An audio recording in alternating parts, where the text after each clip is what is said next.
What's wrong with you? I mean, it's all or nothing. At least I'm not fucking being fucking fake with it right now. You're fucking, oh my God. The D on your hat stands for dickhead right now, guys. I can't believe you. Oh my God, my eyes. God. Hey, what's up, guys? Welcome to episode 37 of 40 Years, 40 Beers. As always, it's your host, Bob Bain and Joe Massey, here on another gloomy Friday because I don't know what's going on with this weather, cuz in Delaware County. It's 71 degrees one day, and it's freaking 35 40, the next 30, day. 40 the next, yeah. I heard tomorrow morning it's going to be like 31 degrees. Yeah, it's going down tonight. It's crazy.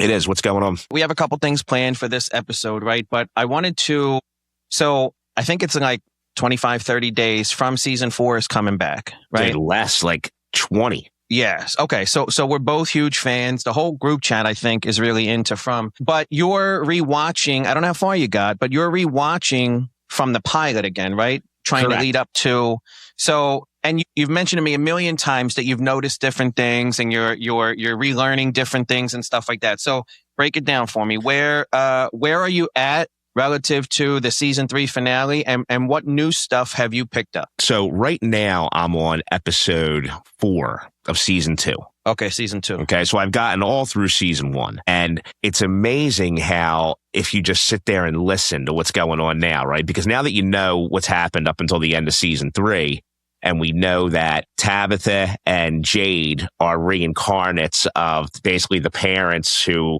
didn't give up their children, right? They were the ones who tried to save the children originally. It looks like in like the 1600s. All right? You look at it through a different lens now that you know what you know. Yeah. Yeah, you look at it through a different lens. Basically, do you remember the way that Tabitha and the family got there, right? So the way they got there is they got into a car accident with Jade and his best friend. Okay. Right. So 2 cars showed up on the same day. So, of course, the Matthews family, right? They have to stay in the RV overnight because the little boy, Ethan, is it Ethan? Yeah. Ethan has the thing through his leg. They can't get him out. Right. So now Julie and Tabitha have to go up to the house. They go to Colony House. And they don't know who they are, so they put them in handcuffs. You know, they separate them in different rooms. Well, Julie is sitting down in the kitchen, right, separated from her mom. And Victor comes down. And we know Victor was the first one there, right? We also know now that his mother is, well, Tabitha. Mother. His mother Tabitha is his mother reincarnated. Right? So he goes, I'm here for my peaches. Didn't somebody look at the peaches in a later episode and say that they were rotten or they were like 60 years old and they should be rotten, but they weren't or something like that?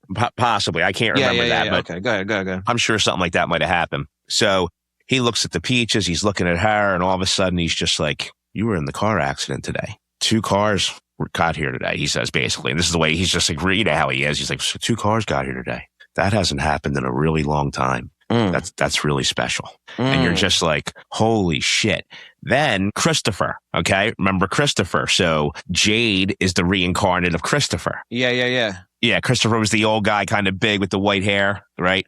So the most recent memory I had of him was in season 3, all right? When they start talking about it, looking for the doll, the dummy. The ventriloquist doll, But in season 1, remember Jade finds the symbol? That's the first time he starts finding the symbol, right? Kenny's mom shows it to him in a book. And then because he starts seeing it everywhere. Well, in season 1, he has a vision of Christopher with the book opened, showing it to him. And I was like, oh my God, that's Chris. So they showed you who Christopher was already in season 1. Really? On Cooey Kids, the first time that Tabitha sees them, all right, she's basically scared to death because it's it's just like, oh my God, what is this? You know, she's staring at them. Nobody else can see them. But you realize if you really look at them, they're smiling at her. Like they're happy to see her. Like they know. Is in season 1. Season 1. Okay. It's almost like they're happy to see her. Like they know what goes on with the reincarnation, and they know that somebody's going to keep coming back to try to save them, and they know it's her. Okay. I noticed it twice when the kids are staring at her. Wow. They're actually like smiling and giving her like these lovable, So like they're telling you all these little things in all kinds of episodes. Did you pick up anything more about getting thrown out of the lighthouse and then going back into the city or whatever again? Not yet, because that's not till the end of season 2. That happens the last episode of season 2. And if you remember. I forget, what about the weird little boy who pushed her out the window? What's up with him? I forget about That's him. the boy in white. So all we really know about him so far is Victor used to play with him when he was a kid, and now we know that he communicates with Ethan, and he tries to help them. It's almost like he's the good versus evil in the forest, right?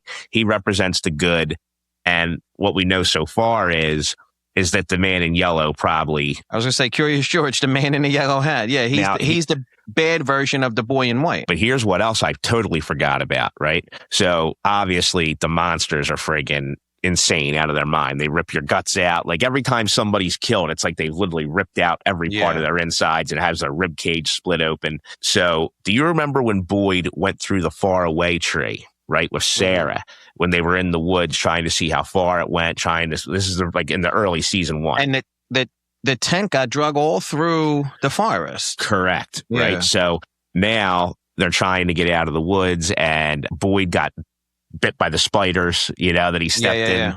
So he goes through the far away tree and he ends up in like the chimney. All right. Well, he gets out of the chimney and he's talking to the guy who's chained there, who I'm still trying to figure out who that is. I think there's somebody who's reincarnated in the town who is this guy. All right. I actually think it's possible it might be Randall, but I also think Randall's the man in yellow. I think the old man is Randall, because wasn't Randall was also shown shackled in the chains at one point. So that's one theory I have, but hold on, before we go on to that, let me finish what he says to Boyd. So the music starts playing in the music box, right? And he says to Boyd, they're on their way. They're coming here. They're here. Once the music... Dan says this to him. Yes. Once the music stops, you have to get out of here before the music stops. And Boyd says, don't worry. We've already dealt with the monsters. I got them. And he looks at him and says, the monsters are just the tip of the iceberg. I forgot about that. Yeah. Yeah. So going back to Randall, yes, I think it's possible that's him. Randall's the reincarnation of him being the guy chained to the wall. But then, if you remember, we see the paintings, right? Is it Miranda? Is that what Victor's mom's name was? Miranda? Yeah, and in the father's basement. In the father's basement, we see the paintings that she drew or she painted, and the man in yellow is there depicted, and he's got a cut on his face, just like Randall. Yeah. So these are all things that I'm seeing, and I'm like, wait, are they telling you something here? Do we know why they keep being reincarnated? To come back and save the children. Why can't fresh people show up ever? Can't remember if they touched on that yet, but we'll find out. Because I don't think they have, dude, because if you think about it, in the finale of season 3, is when they just found out about the reincarnation, right? So they haven't asked questions why yet. They've just found out that's happening. Right. So now the questions start, right? And what's up with the weird Japanese lady, and she's giving birth to a baby that already existed and all? What's that all about? So she's not Japanese, first of all. I think she's more like Guatemalan. So she gave birth to, and that's to show them that they can't be killed. So if you remember Boyd to Smiley, right? He cuts himself and then puts his blood on Smiley, and he dies, right? So now they're like, oh my God, they can be killed somehow. What the hell was her name? It's Ellis's girlfriend or wife. Oh, Ellis's Boyd's the one who was pregnant. Yeah. What the hell's her name? I forget. So anyway, she has the baby, right? And you find out that it's Smiley being reborn. Right. So now that's the big holy shit moment is, all right, they can't be killed. They'll just be reborn by somebody, by somebody else will carry them. They'll be reborn into full size in 30 seconds after birth. I remember realizing that when the finale hit. But so is that woman the one who, I guess, I don't know, not the conduit, but she's like the facilitator of all the rebirths? No. Well, only the monsters get reborn. Only the monsters get reborn. So how does everyone else get reincarnated? They're just through their normal families. Victor Tabitha had a mom, or Miranda had a mom, Tabitha had a mom. She was just reborn. It wasn't like being reborn in Fromville, where you come out in this cocoon, right? And then you're the Smiley monster full grown again. But that's the difference, though. They're being reborn inside from Bill. Everyone else is being reborn outside and then coming back later. Correct. Yeah, okay. Correct. So that stuff in season 1 is interesting. What else have you seen in season 2 so far? Well, season 2 is still new. Like you know how each season always starts off slow, right? The bus is there now. You know, you have the second group of people come. Right. And that's pretty much it, to be honest. But what I don't understand is it's interesting that Elgin had the dream about something bad was going to happen in a town and they couldn't be there. And then he gets up and opens his eyes and he's like, no, we can't stop here. Like he's been there before. Yeah. And you have the doctor, I forget what her name is, but it just so happens that her fiance is on the bus. Did we learn anything new about Boyd's wife or the priest? No. So Boyd's wife just went nuts, if you remember. She thought it was all a dream. And she shot Boyd people. And his son and his wife are reincarnation. And we don't know that yet. We don't even know if they are. They could just be. So wait. So not every monster who's there is a reincarnation? I don't believe so. Really? Yeah, I believe there's certain people who were just there. And I could be wrong. I mean, this is just what I believe. And we think what's the name definitely got killed by the man in yellow at the end of the finale of season 3. He's dead. Now, he's in 3 episodes of season 4. How do you know that? IMDb. Well, probably as flashbacks, or he's probably in the opener because he's still bleeding out. Well, remember, we know about time travel now, right? Yeah. Because of Julie. So that's going to be introduced. Here's the other thing. This is so crazy. There's this one scene, right? So Tabitha is digging in season 1. She's digging in the basement. All right. Oh, to try and find the cords, the electrical cords for the phone and all? Yeah, to try to find anything, basically. And next thing you know, I guess I'll call it a hallucination or whatever the hell it is. But now she's in like this spiral staircase with a tower. And as she's walking up the spiral steps, you see this piece of wood behind her. And there's all these years on them, like 1610, 1730. 17 set, and they're written in like chalk. So I'm wondering, what the hell is that? Is that like when each new cycle started with new people? Or didn't we find out from what's his name that the numbers were musical note patterns? No. Yeah, but these are different. Like this is like you can see clearly these are years. You know what I mean? So that's another thing I noticed. I picked that up. What year do we believe it's in when the pilot opens? I think it's present day. Really? Yeah. So it was 3 years ago, like 2023. I think it's present day. I don't remember seeing any smartphones. No, there is a smartphone because if you remember, when the bus gets there, it's season 2. And it's the first time they realize that the monsters have like not emotions is the word I'm looking for. So conscience? No, not even conscience. So the whole time in season 1, the monsters saw you, they ripped you apart, you were dead. Well, don't you remember in season 2, they brought the one girl out into the woods and stuck the pole through her head and put her against a tree and left her alive? Yeah. It was the first time they saw about like torture or torment. The way Kenny and Ellis found her was her phone started going off. And when they go over there and it's sitting on her lap and it's a smartphone, it's an iPhone. Yeah. Okay. Yeah.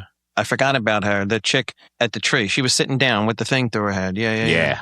Yeah, and then Boyd came up and just pulled it out of her head so she would die. So what are you thinking? Do you have any more? Do you think differently about how season 4 is going to go now with this new information? I think season 4 is going to show us a lot about Julie. I think Julie's going to be the main character of season 4. I think it goes back to when Ethan and her were in the diner and he kept talking about how she's a story walker. But if you Yeah. But if you remember, he basically said, listen, you can walk and go to different parts of the story, but you can't change anything. Once the story's been written, it's been written. So that's referring to the time travel piece. You can't alter, because that's one of the things they say. Like you go back, you make a change, and now everything else is different. But the butterfly effect. Yeah.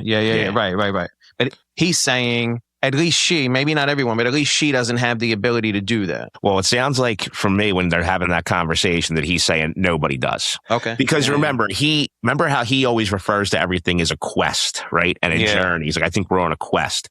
I think he reads books. So that's probably where he's getting a lot of this information from. He's like, oh my God, you're a story walker. You can do this. But always remember, once the page has been written, it can't be rewritten. And I think that's what's going on at the end of season 3. I think she's trying to go and save her father from being killed. And she's going to realize she can't. No matter what she does, she can't rewrite that story. Yeah, I mean, I don't think when you're in the heat of that moment and she's, like that's one of the worst things that can happen to a kid. She's not remembering that, but it's interesting that you caught it because I think that's why she wasn't able to do anything so far. You know what I mean? Mm-hmm. We already saw her travel. Oh yeah, we saw her a few times. Right. I mean, listen, if you remember, she's the one who dropped the rope down for Boyd. Yeah. When he was stuck in the thing. I don't even think she knew it. She was in chains and shackles along with Randy and another girl, wasn't she? It was her. It was Randall. And what's the name's girlfriend? Fiance. Yeah, the girlfriend, the doctor's girlfriend. Yeah. Yeah, the three of them. They got attacked by like the locusts. It's so nuts. We were making that greatest TV deaths video, and one of them was Not Penny's Boat, and I started thinking about like the people who made Lost are making From, right? Yes. Yeah. There's a lot of... I don't know if they're the writers but they have a hand. They're producing it, whatever. We said this in the very beginning. Like there are definitely some similarities for sure. There are. I mean, Harold Perennial, I think that's how you pronounce his name. He was Michael in Lost, and now he's Boyd in this. Well, but not the actors. I'm talking about like the actual, like the supernatural element to it, right? Like, we got like 20 days left, cause I can't wait. Oh, I can't wait. Yeah. Now, and they drop. You could watch them the minute you wake up. They're on MGM. You don't have to wait till late at night. You know what I'm saying? That's the best part. Yeah. No, it's awesome.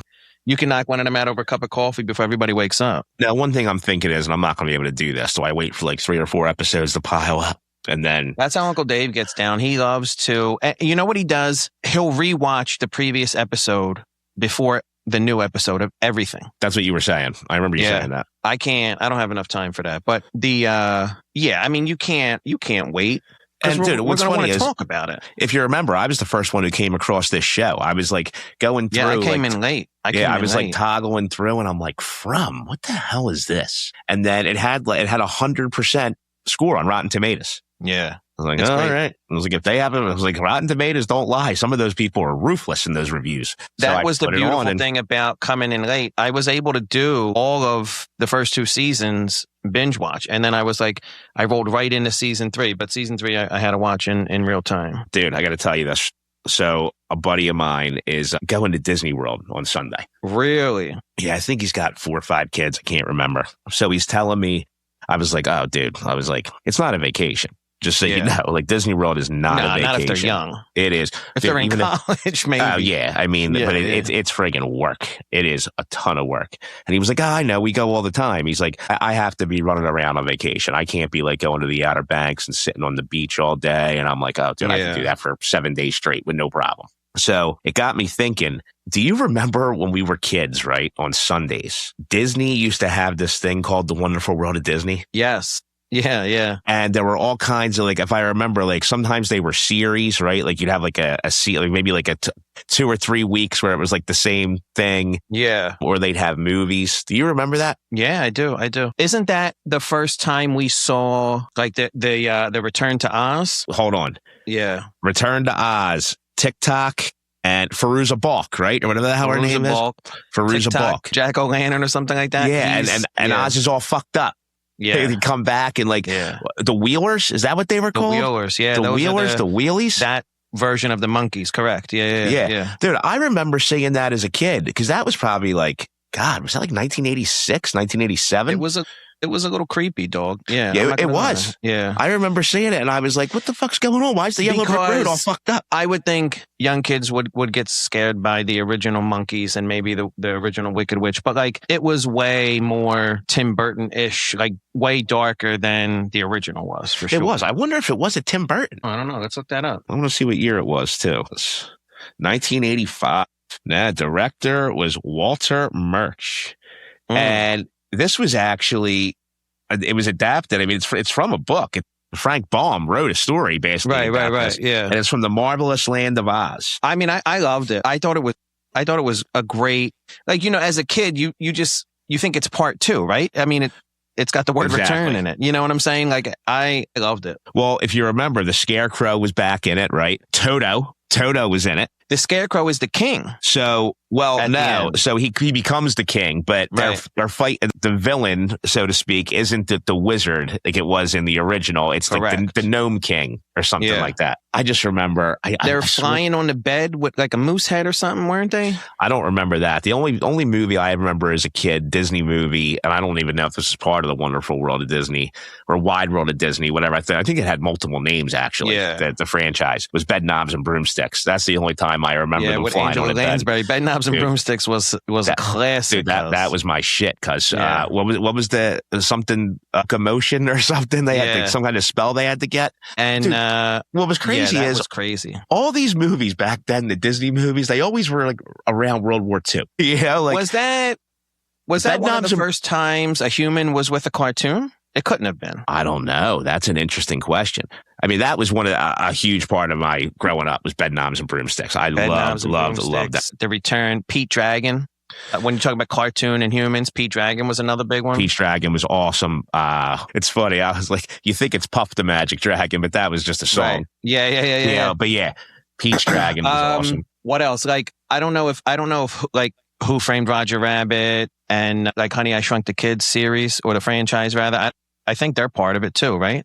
So they were that definitely was in the a part 80s. of it. Well, there were also these shows, right? Like Mr. Boogedy. Dude, you got to bring up Mr. Boogedy. Bring it up. Mr. Boogedy. You got to bring it up. Like, it's so awful, but when you were a kid, like, it was kind of, I don't know, the character kind of scared you a little bit, but he's not scary at all. Wait till you see this. You're going to be like, I can't believe you never saw Mr. Boogedy. And Bride of Boogedy? No. Bride of Boogedy was fantastic. What is this? It's Mr. Boogedy. Where's he at? Hold on. He's this green guy. Where is he? Here he comes. There he is. It was a series? It's a movie. There's two of them. Look at him. There he is. There's Mr. Boogedy. Oh, I remember that guy. I remember that guy from like old school. Isn't that crazy? This was a Disney movie. Bud Bundy? No, that wasn't. Well, yeah, it is. It is. The little kid? Yeah. David Faustino. Yeah, he is in it. Is that not amazing? Oh, Look at this. God, bro. Yep. That's hysterical. That is hysterical. I love this. I guess the Bride of Boogedy is when he gets married. The Bride of Boogedy is when he gets married. You have, what else? What else was on the Wonderful World of Disney? Dude, my mom loved, I think this was Disney, Wonderful World of Disney. My mom loved The Halloween That Almost Wasn't. It's a Halloween movie. Okay. It was on Disney. And there were a lot of famous people Judd Hirsch from Taxi was Dracula. There were a lot of famous people who did like the werewolf and the Bride of Frankenstein and all the different characters. And I'm pretty sure Fairuza Balk was the girl in that one too. Let me look that up real quick. What the hell is this? It was crazy. Man, it may not have been Fairuza Balk. So Frankenstein. Oh my God, the things they used to put out that we Judd used to Hirsch, watch. This the looks witch. awful. It was awful. Look at that bat. Look at that bat. Look at the werewolf. It's kind of like had Monster Squad vibes. But much cheesier and exactly and for a younger audience. Oh, that's horrible. Yeah, but every Halloween, my mom and I used to watch this. My whole Disney movie experience, for the most part, was with the Wide World of Disney. Like, even if it was not Lady and the Tramp, even if it was like Bambi, Cinderella, Sleeping Beauty. Like Fox and the Hound, like all of that stuff I pretty much saw on Sunday nights when the Wonderful World of Disney was on. Oliver and Company, Journey and Natty Gann, all that stuff, you know, which is one of the few that wasn't animated. You know, so you got like Mr. Boogedy wasn't animated, the Journey and Natty Gann wasn't animated, the one we just saw. Wasn't there one with a Corey Haim Feldman? There was something. It wasn't Corey Haim. It was Not Quite Human. Is that the one you mean? Yeah. It was Alan Thicke was the dad. Oh, and I forget the kid who was in it. Like, he was in a lot of 80s movies. Like, I feel like he was in like The Boy Who Could Fly, that movie. Okay. Yeah. And then, like, you know, he never really acted past his teenage years. Past the age, yeah. Yeah. I think, Little Mermaid, they all came. 101 Dalmatians, they all came. See, but those were. I think Little Mermaid was in the movie theater. Yeah, but it was still a Disney movie in the 80s. Yeah, you know, and you're saying what made it Wonderful World was because it was straight to television. Well, no, I mean, because again, I'm sure Cinderella or whatever was shown on the big screen. Yeah, right, like I think came out. So they pushed them on Sunday nights after the theater run was over, right? Yeah, I mean, I think there was just a handful that were originals. We'll call, ABC, right. Wonderful World of Disney originals. Like Boogity and the Halloween that almost wasn't. I don't know if Return to Oz was exclusive, but... No, I'm pretty sure that was released in Little theaters. Mermaid's at the top of the list. I hear you. That's not in the same category. Yeah, it was released in theaters because it's funny, it had a budget of $28 million and a box office of $11.1 million. That's a loss. Return? That's not good. Yeah. Yeah, but it's like a cult classic now. Yeah, absolutely. Oh, look at that. Ran, dominate, whatever you want to call it. They ran Sunday nights for a long time, Disney. So, but did they? All right. Did they run Sunday nights? Dude. Prove me wrong. I mean, they didn't. I used to get nauseous, all right, when I heard this sound on Sunday nights. Tick, tick, tick, tick, tick, tick, tick, tick, tick, tick, tick. Yeah. The 60 minutes clock. My dad would always watch it. What that friggin' meant, weekend's over. The weekend was over. 60 minutes ruled Sunday night for 50 years. That made you aggravated or upset. That wasn't a good part of the weekend. No, and here's what's crazy. Now I find myself watching it. I've literally turned into my father. I'm not a big 60 Minutes guy, but yeah, I mean, that sound is, anybody our age, that sound is unforgettable and it's iconic. And something that you instantly know what that is, and once you hear it, for sure. Talk about the Sunday scaries, dude. Before I took care of my anxiety, when I was watching 60 Minutes as an adult, I would start to get the Sunday scaries. I'm like, shit, here 60 Minutes is going back to work tomorrow. It has the same meaning, right? The weekend's over. Doesn't matter how old you are. You know what I mean? No, it does. Listen, it makes me wish I could go back to friggin' playing with toys every day. I wish I had a chance to play with toys every day. Remember that? Remember playing with toys, just not having a care in the world? I remember, like the little plastic pools. I know exactly what you mean. I know exactly what you're talking about. So we had one of them, like with the wall was only about 6 inches off the ground. We had one of them with a slide on it, and it was in the corner of our rec room in the basement when, like in the winter and stuff like that. And we had that filled with wrestlers and Ninja Turtles and all that kind of stuff. You know what I mean? One of our questions was favorite action figure, but for me, it was He-Man, hands down. He-Man was your favorite toy? Skeletor. As a kid? Yeah. Orko, the whole She-Ra, the whole Castle Grayskull was my shit. There's a new He-Man movie coming out, right? Yeah. Yeah, it looks crazy. It better be better than Masters of the Universe. As much as I'm an 80s kid. Dolph Lundgren, he didn't do a bad job. I mean, with the technology and stuff that they had, I don't hate that. He wasn't film. Ivan Drago in that one, but he wasn't. And Courtney Cox was in it. Who? Courtney Cox, cuz from Friends. Oh, yeah. I just saw Scream 7, by the way. Kevin Smith did, I think, 1 or 2 seasons. He directed He-Man on Netflix. There's a cartoon, a remake cartoon version. I heard it's great. Yeah. Did you watch it? It's wild. I think it's awesome. Yeah. I'm going to have to try it. I'm trying to think, what was when I got it? I was like, it can't be a video game. We're talking Cabbage Patch Dolls. Yeah, I did. I loved my cabbage. I had a whole tea set up. We'd have tea every day at 4:00. I think Care Bears. Whoa! Don't sleep on Care Bears. I used to watch that when I was a kid. Yeah, the cartoon was a classic. I never had the toys, but I watched the cartoon. Come on. We remember the movie with the Dark Heart. They had the Care cousins. They were away at the camp. Come on, you don't act like you don't know about the camp. You had the Care Bear call, and then you had the cousins, the something stare. They had a stare and a call. Yeah, I don't know the lion and all. I remember that. Yeah, and they had to go after Dark Heart. That's hysterical. That is hysterical. Dark Heart. I can't believe I'm talking about that. I think it might have been, I was probably 5 years old maybe. And all right, I got a Lino Thundercats claw, belt with the sword holder. Right, you can hold the sword. That's number 1. 1A is when I got my first Voltron. Where you had to you actually could take them apart and then assemble them into Voltron, and then they became their individual characters. That was awesome. I played with that all the time. I mean, I loved the Thundercats show. I don't know if I had, maybe Panthro. I don't know if I had any of the actual toys for Thundercats.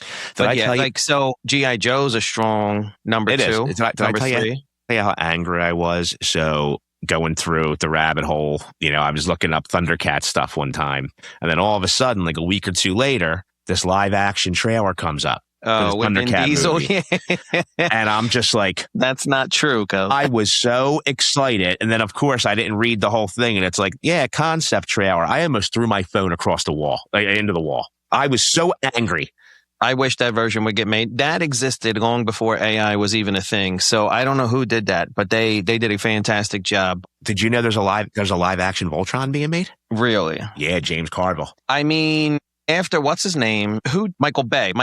He did a great job. Like technology-wise and visually, the Transformers and the Autobots and the Decepticons themselves, like not the movie or Marky Mark, none of that shit. But the way they transform, and right. No, I totally agree. They did a phenomenal job with that. The technology is there for Voltron to be great right now. Oh, I agree. It's going to be awesome. Yeah, it's going to be phenomenal. But so those are Joe, my two favorite. G.I. Joe was a strong. Like if you're going to do the top 5 or something like that, G.I. Joe was up there for sure. Like Snake and Cobra Commander and all those cats. Like, you did G.I. Joe? I did G.I. Joe. I did that. I also did the WWE guys with the wrestling ring. Did you have the wrestling ring? I had the ring. What about the buddies? Did you have wrestling buddies? Damn right, dude. Yeah, they were the best. Kids used to sleep over at my house and we'd have freaking wrestling matches. Yeah. They were awesome. I had Macho Man. I had Hogan. Did you have Ultimate Warrior? Did you have weird leftover shit from your brother? Because he was so much older? No, not at all. No.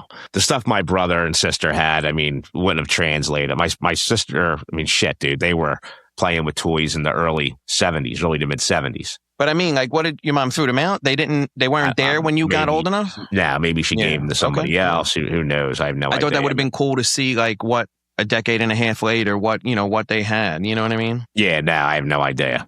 I have no clue. Because we're talking about, this is 80s, right? This is all 80s toys. I mean, you figure, I was done with toys by the time I was like 6, 7. I just didn't, I started, like, I went outside and played base. Like, I was running around by that time. I mean, I was I did it a little longer than that. Man, I don't know. Yeah. Maybe 7, 8. I can't, But see, I was the oldest. You had an older brother. That's much different. Yeah. No, exactly. And that's funny. We noticed that with Chippy. Like, dude, Chippy was done with toys by the time he was like 4 years old. At 5 years old. Not Christian. See, the opposite of like my older brother's not playing with toys, so let me do what he's doing is for Rocco, he left all the toys behind for Christian. You know what I mean? So like he had tons of cool stuff to like just jump right into. Yeah, like I remember when Chippy was 5 for Christmas, we got his Christmas list and it was like, I want this football jersey, this basketball jersey, this baseball. So I was like, man, I guess he's done. What about, I think He-Man's at the top of my list, but in terms of like the most, it would be wrestling, action figures, and Ninja Turtles. The Ninja Turtles, they kept coming out with so many different flavors, like so many different like lines, sub-lines of different types of turtles. You know what I mean? Mm-hmm. The big eye that Crane lives in. I remember putting that together for Beans one year. Yeah, I don't remember that. I had a few Ninja Turtles. Like I had the action figures, but I never had like the lair. Now my kids did. My kids had the whole lair, the van, all that stuff. And we played with them all the time. Yeah. I mean, Ninja Turtles are a staple, right? Now, I was never into Star Wars. I still haven't seen completely the original 3 from start to finish. But did you have Star Wars toys? No. I didn't even, I never even saw Star Wars, same thing, until I was probably like the first time I really saw it. Dude, believe it or not, and like really understood it. No, I mean, I think I was like 15. Okay. Yeah. When I watched all of them and like really understood what was going on. What was it for the girls though, right? Like, so the girls had. Well, hold on. Besides that, what about games? You mean board games? Yeah. What games do you remember growing up? Mousetrap. Mousetrap is the greatest game ever. Mousetrap. There was one. I don't think it was Looney Tunes related, but there was one with a like some sort of Tasmanian devil, and you would spin him at the top, and he would like come down the mountain. What was the one? Of course, like Monopoly. That was like a family thing. We still play Monopoly and Uno sometimes. What was the one game that had like, I felt like it was like a ball would come out and there was a volcano? Marble? No. Yeah. That's not Mousetrap? No, it was not Mousetrap. Popular 80s. Trap Door? No. What the hell was it called? Fireball Island? But that was cool. I liked Fireball Island a lot. Tornado Rex is the one I was thinking of with the Tasmanian devil. Okay. All right. I got that. I get where you're going there. Yeah. All right. But what was the other one? Guess Who? Yeah. Guess Who you played all the time? Yeah, Monopoly. That Monopoly was a staple. I think the biggest ones that I remember, I couldn't remember the name, but Fireball Island and Mousetrap, in my opinion, were the 2 best board games. Yeah, Mousetrap is. What about Operation? Well, Operation was the shit. Operation was at the top of the list. What else? Bedbugs? What was Bedbugs? I remember that game. With the chopsticks? That's it. That's it. Give me a second. You literally had to pick up bugs from the bed. The Forbidden Bridge. I never played that. The Forbidden Bridge is a classic, Bo. Because do you know what? Hold on. Do you know what my wife used to play with her brother? What? Pretty Pretty Princess. And she used to call it Pretty Pretty Prince and would dress him up. Oh, my God. What's the one? Jenga? Jenga, yeah. But I mean, I don't think I played that when I was like 5. Candyland? Candyland. Oh, that's a staple. How do we not? Candyland. Woo! Shoots and ladders. What's the one? Battleship. Battleship. Shoots and ladders. Battleship is still shoots and ladders. Yeah. Does Light Bright count as? I think Light Bright's more. I think that's very that's like 2-3-year-old toy, right? Like maybe 4. You never had a Light Bright? I had a Light Bright probably when I was like 4. I don't think it's that young, cuz. Come on. I think so. Well, you know what? Maybe not. Maybe not because of the choking hazards. Maybe you're right. Maybe it is a little bit older. But were our parents thinking about choking hazards? I mean, I don't know. What's the other John? So speaking of the chopsticks, what's the other John? It was like Jenga, but you pulled out like sticks. Oh, I know what you're talking about. And the ball would fall or whatever. Oh, Kerplunk. Kerplunk was one of them. What was the other one where you had the ice? Where you had to Don't break the ice. Yeah. Hold on, cuz Mr. Boogedy made me think, I don't know what it's called. It was definitely a board game. And Nightmare. Yeah, I don't remember Nightmare. Yeah. Oh, I used to play this at Stephen and Michael Maraglia's house when we were kids. Hold on. Let me show you the commercial. Look at this, cuz. What the hell? It was a board game that came with a VHS tape. And you would play the tape. And the minute you press play, you would start the game. And the game was timed with the tape. So the closer you got towards the end of the game, the scarier and older this man got. And it was called Nightmare. Uh-huh. And the more you progressed, the scarier and older and crazier he would get. And the clock would count down. It was an hour long. Nightmare was a classic. You shut off all the lights, you know what I'm saying? We couldn't wait to go over there and play that. And then we never got into it, like our age group, but I'm pretty sure they had 3 games like in that franchise that came with 3 VHS tapes. Yeah. Speaking of VHS tapes, what about like Teddy Ruxpin? Teddy Ruxpin. I was big on Teddy Ruxpin because I used to watch. I still have them. I watched them from time to time. I tried to get the kids into it, but they weren't crazy about it. Teddy Ruxpin has a cartoon series, like several seasons. It was fantastic with Grubby and I forget the old man's name. Teddy Ruxpin, the toy though, like this is way before the cartoon series. The toy, I couldn't wait. The toy was like unbelievable. And My Pet Monster, the damn cassette tape. You always lost. I did. Yeah. Immediately lost the cassette tape. Did you have a My Pet Monster? Damn right, with the cuff. Yeah, it was broken. The orange cuffs. Yeah. And then they were like. There was a whole series of monsters. There was like a girl one. It was a little one. It was a bigger one. He also had a television series, My Pet Monster. Yeah, I think that's when things started to get a little more creative, like the board game that had a VHS play along or cassette tape inside of the toy or, like you could break the monster's chains apart and stuff like that. Like they, the 80s had so many dope toys and board games and movies and TV shows. It was unbelievable. No, dude, it was great. Well, also, it was something you were into, right? When you're a kid, it doesn't take much to entertain you. Yeah, no, not at all. And like, it's different now. A toy like Teddy Ruxpin or My Pet Monster, no matter how dope it is, it can't compete with the iPad. So like, I'm interested to see, that's what Toy Story 5 is about.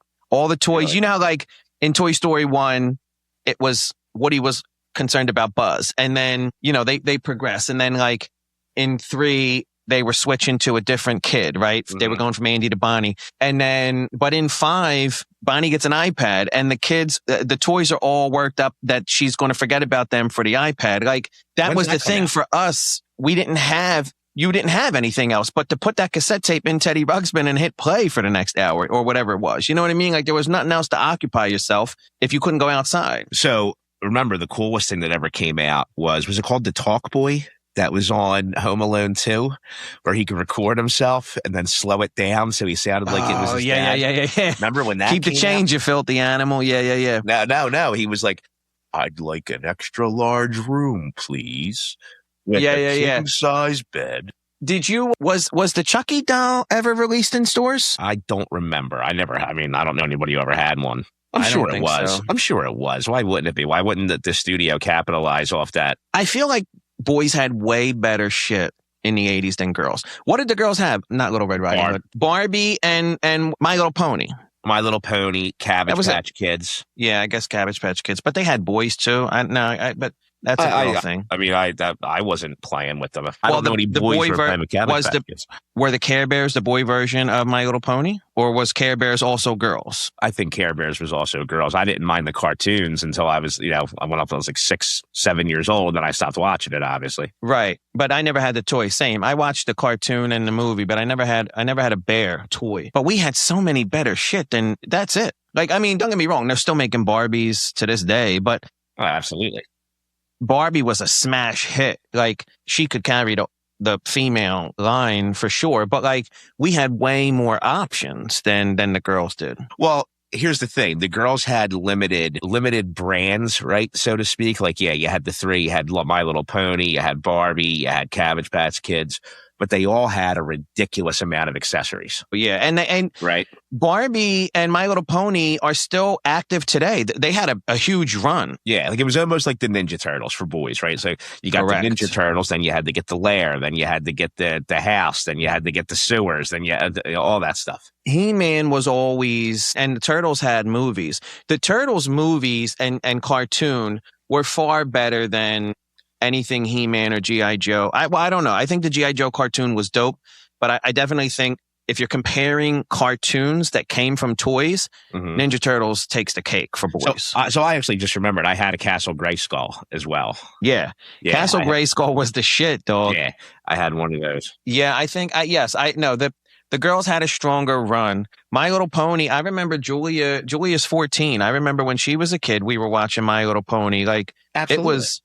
Yeah. No, but like new shit. It wasn't like I was making her watch old stuff from the 80s. My Little Pony and Barbie are still active today. Who was the broad that just did the movie? Margot Robbie. Yeah. Yeah, Margot Robbie is a great Barbie. Yeah, I love every time I look at Margot Robbie, I just go, I don't care what part you're playing. All I see is in Wolf of Wall Street. Wolf of Wall Street. Yeah. When they're sitting down on the rug in that room. Stop it. Were there 2 Barbie movies with her? Well, there might be. I don't know. I didn't even see the first one, cuz. Yeah, I didn't see it either. What about so you think Ninja Turtles? You think Ninja Turtles was the best cartoon based off of action figures? He-Man doesn't come close. Maybe G.I. Joe can compete, but they don't come close. What came first, the cartoon or the action figures? For who? Both. I don't know the answer to that question. Hold on, I got you. But my opinion is Turtles had the best cartoon. I'm curious. The action figures and cartoons were launched together, but the toys technically came first by a tiny margin. Interesting. Okay, ready? What was released first, the He-Man action figure or the He-Man TV series? Had to be the action figure on that one. The action figures came first. Yeah. Mattel launched the He-Man action figure, Masters of the Universe, in 1982. Toon came out in 1983. What about G.I. Joe? G.I. Joe was the action figures, no doubt. G.I. Joe, what came first, the cartoon or the toys? The toys by a long shot. Woo. G.I. Joe action figure was introduced in 1964. It was the first of its kind. 1982 was the revamped toy line. G.I. Joe, A Real American Hero. 83, first animated series. Yeah, that's interesting, isn't it? That's nuts. When you think about the opposite, though, like pretty much every movie spawned a toy, right? Like you think about like Ghostbusters, Slimer. Come on, cuz their car, Slimer. The John they suck up the ghost in? The Trap. Yeah, there was a toy version of that released in stores. What are you talking about? I had it. I had that in a Proton pack. Toys R Us and Kitty City, cuz. Yo, there's that Toys R Us came back. Toys R Us came back. It's in the King of Prussia Mall, but it's horrible. Me, Rocco, and Christian walked in there the other day. It's like a giant magazine stand. On the shelves, instead of magazines, are like these weird toys. It's not like a OG Kitty City. It's Toys R Us, rather. They're just using the name. Yeah, it's Kitty weird. City. But I remember going down to Kitty City on Oregon Avenue, and it was like the greatest day of my life whenever my God. It was awesome. And I remember when you saw that kangaroo or whatever the fuck he was, that giraffe. I don't know if it was just because I was such a little kid, but I feel like the ceilings and everything and the shelves went high as friggin' could be.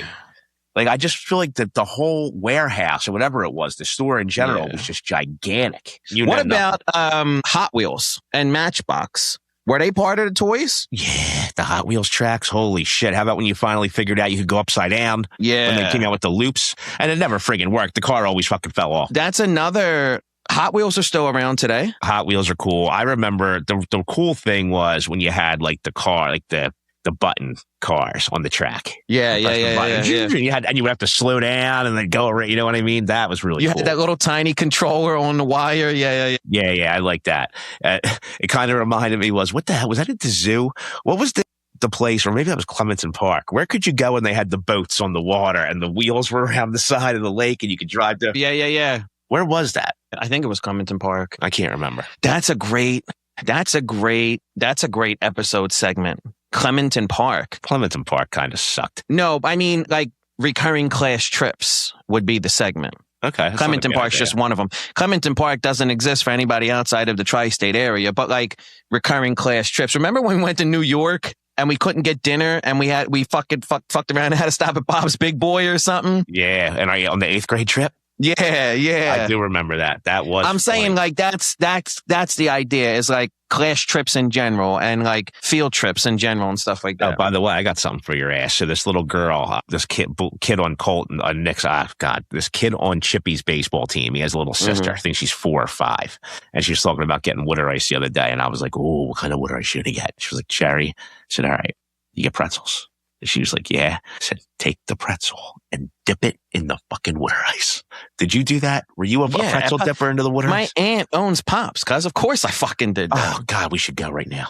Yeah. I need a gelati. Yeah. Pops, pretzel rods, and even soft pretzels. We did both, but pretzel rods was way more of a thing. No, I'd get the soft pretzel and break it and scoop it in. Italianos. I fucked with lemon way more than cherry, though. I like the little bits of lemon. Lemon was my shit. Just like plain lemon is the cream of the crop for me. But yeah, like a root beer and vanilla gelato. Oh, God, see, I'm a creature of habit. I'm friggin' cherry water ice and vanilla ice cream. I mean, that's dope too. That's when I can enjoy cherry. I can't enjoy cherry water ice by itself. There's just something about it. Yeah, I'm not a big fan. I'd rather go like lemon or mango. Yeah.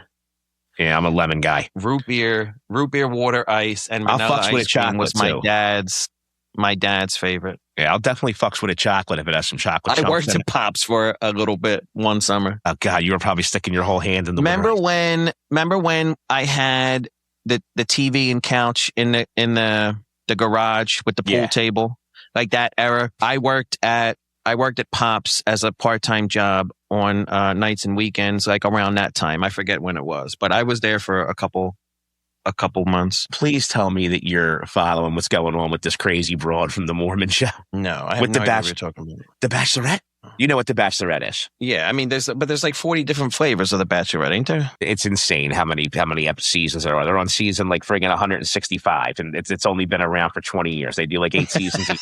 They do like 8 seasons a year. All right. So, all right, you're aware there's a show called Secret Lives of Mormon Wives, right? No. Secret Lives of Mormon Wives. Is it like real or fake? No, it's on Hulu. It's a reality show. I mean, that's what I meant. Reality show, or is it just like a series? It's a reality show. So they all got famous basically from this TikTok group called like Mom Talk. They would all do these TikToks together, these women in Utah. They just all happen to be Mormons? They just all happen to be Mormons, which Utah is a very, very big Mormon community. Don't ask me why. I don't know much about that religion at all. I just know that there's a lot of Mormon religion in that area. You got like BYU, for example, which is a Mormon university, is in Utah. You know, it's in Provo. So they all start to have this reality show, right? And they're all pretty attractive women. But the reason the reality show started was because the group was soft swinging with each other, with their husbands and wives. Swing? So you kiss. You either swing or you don't. You're kissing and you're just rubbing up against each other. Do you hear what I'm telling you? This is what goes on in the Mormon community.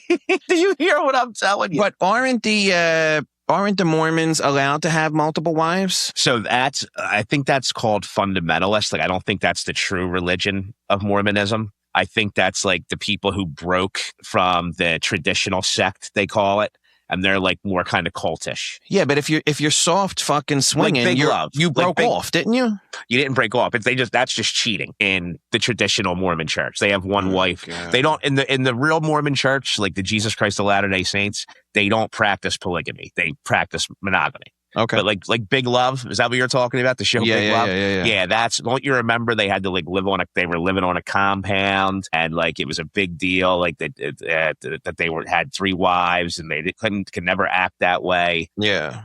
Yeah. So that's a fundamentalist, or like the people who do that, they believe they're in the true church, but they're not recognized, by like the federal government. Like, yeah. So they're soft swinging. It's a big scandal. And now what does this have to do with the Real Housewives? This has nothing to do with the Real Housewives. You mean The Bachelor? The Bachelor. Yeah. Okay. So the one chick, Taylor Frankie Paul, right? They picked her to be. That's a broad. Bachelor. Taylor Frankie Paul. Yeah, that's her. That's a broad. They picked her to be a fucking pork roll brand. They picked her to be the Bachelorette, right? So she's the Bachelorette. Wait, you mean changing reality shows? Yeah, so it's a crossover now. Everything's about a crossover now. They got reality stars on one show, reality stars on another. This shit makes me want to throw up. Okay, so we know already from Secret Lives of Mormon Wives that she was arrested for domestic battery on her boyfriend and basically pled guilty. And if everything, if she... Wait, she beat the dude up? She beat the dude up. There's a video of it. And she beat him up. Oh my God, I got to pull this up. Yeah, so she beats him up. What's her name? Taylor Pork Roll? Taylor Frankie. Taylor Pork Roll! I love it! Oh my God, hashtag Taylor Pork Roll. That's her new nickname. That is phenomenal. I'm typing in Taylor Pork Roll into YouTube like an asshole. What's her name? Taylor Frankie Paul. So we know from the show that she pled guilty to domestic violence, but nobody really knew how serious it was, like how bad it was. Nobody saw any video of it, nothing. All right. This is Taylor Frankie Paul violently attacks Dakota Mortensen. Yes, correct. That's Dakota's the man? No wonder why he got his ass kicked. Dakota's the guy. His fucking name's Dakota, cuz. Hold on, you got to watch this. Pull it up. Hold on, I am pulling it up. Hold on one second. God. This isn't fake, even the dog. Dude, what'd you say? That's fake. She's like putting his head in her box or something. What is going on over there? Because she's already pled guilty to it, dude. This was in 2023. You can barely see anything. All right, well, you're going to see her throw a chair in a second that hits her 5-year-old kid. And then you'll hear the kid. Watch, you're going to hear the kid crying in a second. No, I got it muted. If our voices don't play over the video, it gets taken down. Yeah, she's literally out of her mind. Okay, so we already know that she got arrested in 2023. All of a sudden, it comes out that Secret Lives of Mormon Wives has paused filming season 4 because of another domestic violence allegation against the guy. With Pork Roll? With Pork Roll, with Taylor Pork Roll. Okay, so they stopped filming that. Then everybody's like, listen, this is the second time she's been, accused of this. How many Mormon wives are there? Why can't they just film it out? I think there's 6 or 7. Well, the other women, like in solidarity, didn't want to film anymore unless she got help or unless she was off the show. Then the video gets released. This video from 2023 just got released. And now ABC saw it and they pulled The Bachelor. They're not even running it. First of all, the guy's name is Dakota. He just so happened to be filming the split second his wife started beating him. No, he started filming it after she beat him because so women can't go, oh, he hit me first. And that's what happens. They tell you literally if they start hitting you to film it. It's a thing men are trained to do now. I never heard no shit like that. Dude, do you know my buddy who's in probation? Because girls go out there and are 17 years old and they go out and they get fake IDs and they get dressed like they're 25 and they bang adult men. And then the father of the 17-year-old girl gets upset and they go and try to have the guy arrested. It's statutory rape. Yeah. They got to put the guy on the lie detector test to be like, hey, at any point, did you believe this girl was a child? They have to do this stuff now because this shit happens all the time. Men have to protect themselves. I don't think there's any amount of hitting my wife could do to me that would hurt me enough that I would need to film it. Because if it keeps happening, for all we know, it's happened 25 times. And this is just the one time you got it on film. I mean, now she threw a chair at me. That would hurt. Yeah. I want you to think about this. You're basically defending domestic violence. No, I'm saying I'm saying how much of a pussy are you that you have to film it when your wife is hurting you? So all of this goes down. I could never imagine getting hurt by my wife. All of this goes down. All right. And she's scratching you, beating you up, blah, blah, blah. And then the cops come. And because she has a red face from getting all worked up, she goes, officer, he hit me and beat, and now you're going to prison for assault. I'm not talking about filming it or not filming it in terms of protecting yourself in the court of law. That's not what I'm talking about. I'm talking about just on some straight up being a pussy. My wife could not physically hurt me in a fight. Oh, I don't think that was the point at all. I don't think that has anything to do with why he filmed it. I think he filmed it because she was going to say he beat me up first, which later in that video, she actually tries to do. Well, yeah, I mean, any broad who's throwing a chair at her husband and son simultaneously while being filmed, you know she's a fucking wackadoo. All right, but again, what if he doesn't have that on film and it was a neighbor who called the cops? No. Yeah, no, I hear you. I mean, he's got to do that. But I'm saying, but also, if my child gets hit with a chair, no matter who threw the chair, filming stops. You don't continue filming for another 8 minutes. It wasn't her. It's not his child. It was her child. Still, though, dog. You don't run to the aid of a fucking baby who got hit with a chair? Well, you keep filming? The kid was 5. It's all ridiculous. Everything's ridiculous. It's not, dude. It's not fake. This is my point. I'm not saying that she didn't do those things legitimately. I'm saying typical wife can't hurt the typical man that much that if you're continuing to film it through chairs getting thrown at you, through 5-year-olds in the room getting hit with a chair, if you continue to film, it couldn't have been that bad. Or it's fake. I am. Because she just lost millions and millions and millions of dollars because of this video. But that's because of all the fucking woke shit. And just because the news broke, she didn't legally lose that money. What's the benefit in filming a video like this to be fake? What's the advantage? You act like there's no life after you losing a brand deal. Come on. You don't think this world's going to get a podcast? I don't know. She's not Kanye, dude. People don't fuck around with if her and the husband if her and Dakota make up on national television, all's forgotten. They'll immediately become the next fucking Nick and Jessica. It's over. Get the hell out of here.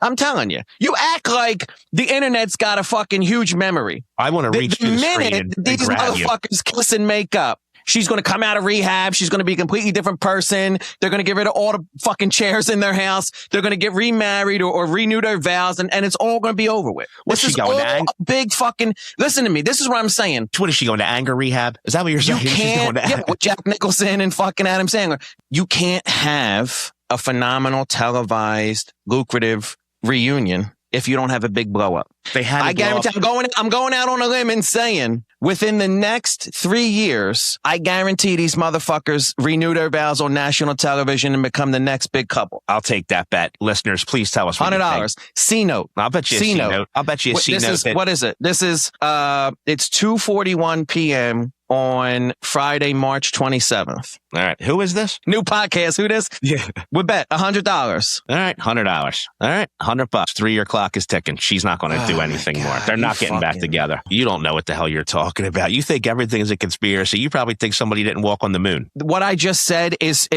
impossible. It's not even close to plausible. Get the fuck out of here. You're nuts, cuz. Not even close. You don't think there's any world. Because what you're saying, cuz they already have the blow up. So all of these reality shows, I know from what my wife watches, The Real Housewives, they all have these reunions at the end where they all friggin' scream at each other. And this is the Mormon version of fucking Jersey Shore. How many times did they fucking they have it on the Secret Lives of Mormon Wives as well.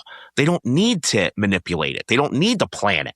They already have it. Was Dakota on Mormon Wives? I've never watched the show. I'm assuming if he was in her life. How the fuck do you know the answer to any of the argument questions we're having right now if you never watched it? Because I've been reading up on it the past couple of days. You're fucking retarded. You don't even know if the husband was in the show.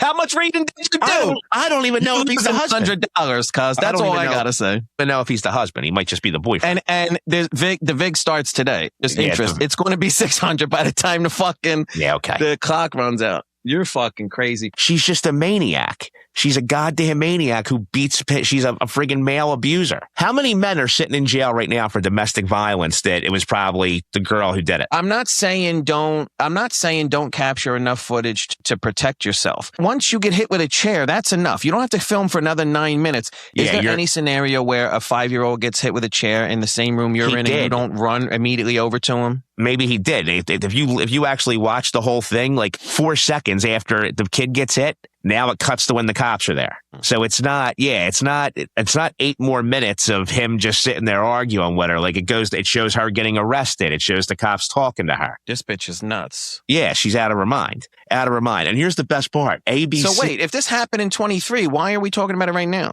Because that's what I'm trying to tell you. In Secret Lives of Mormon Wives season 4, they had to stop filming just now because apparently she beat him up again. recently. Hold on. So that's the second time. She's already on probation for the 2023 incident. Then it came out yesterday. There's now a third allegation. Her ex-husband was at the courthouse getting a restraining order against her. The same day, Dakota was at the courthouse getting a restraining order against her. This is fake, dog. No, dude, it Why just would you so be happened. with her? Why would you be with her 3 years after she threw a fucking chair at your head and you got her arrested? They have kids together now. Get the fuck. That's also fake because we're all talking about it. You don't think they're going to have a fucking podcast after this? Some broad said Hawk 2 and made millions of dollars off of it. They didn't need to have a podcast, dude. She was making millions of dollars off this reality show and going to make millions of dollars off The Bachelor. She had all these brand deals. I'm telling you, she already had a TikTok with 6.1 million followers. Listen, when a guy gets hit with a chair by his wife and gets beat by his wife, and then enough to where he calls the cops and gets her arrested. Was his wife at the time. On what?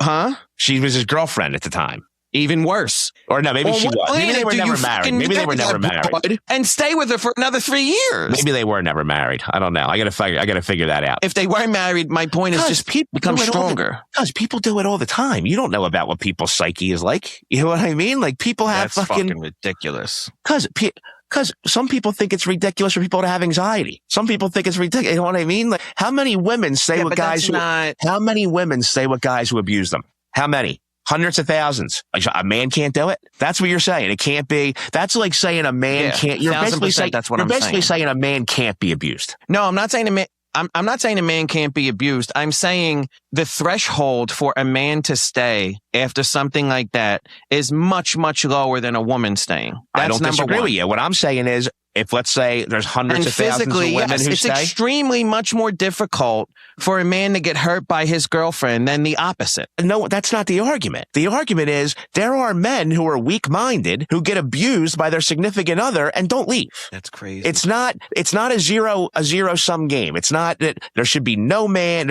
because mentally, they're stronger in this. No, there's men out there who mentally aren't. And dude, I agree with you. You're right. And that goes back to my argument where people go, man, I can't fathom getting worked up over something. I can't fathom getting depressed. I can't fathom, you know what I mean? It's the same exact thing. There's a difference between making life decisions with another person and your mind controlling a portion of your body that you can't. There's a difference between choosing every day to stay with the girl. But it could be subconsciously, but no one would choose to be depressed if you could switch it off. There's a huge difference between... Okay, are they depressed? Is it self-esteem issues? Do they not think they're going to get any better? I mean, you have no idea. We don't know. I'm not a psychiatrist. Yeah, no, I'm far from it. What I'm saying is you can't put mental health related problems in the same category as your decision-making process to stay in an abusive relationship. Those are two completely different things. A person who stays in that relationship obviously probably has some mental health issues. But I'm saying it's much more difficult to... Yes, you have people who have severe fears of being alone. Severe. They fear that more than dying. Yeah, but you could find someone else that doesn't beat you. Again, their brain doesn't work that way. I understand, but I'm saying you have much, much less control over getting a grasp of mental health issues than you do of leaving an abusive relationship. I'm not saying you don't, but what I'm saying is you can't they may already have mental health issues, because if they already have mental health issues and they found somebody who abuses them, all right. If the mental health issue is they're scared to death to be alone, they have major anxiety to be alone. If they're alone, they get severely depressed. They're going to stay in that relationship. Maybe he's like, what's Pig Vomit's character's name in Billions? Chuck Rhodes. Maybe he's like Chuck. Maybe he's like Chuck Rhodes. Maybe he likes that shit. That doesn't look like S&M to me. That looks like just getting my ass kicked. I mean, I don't know about you, but there's times where Chuck gets the cigarette burn out on him and he's like, I didn't hear him purring. I didn't hear. Dakota wasn't purring like a kitten. We don't know. His brajol might have been hard when he got hit with the chair.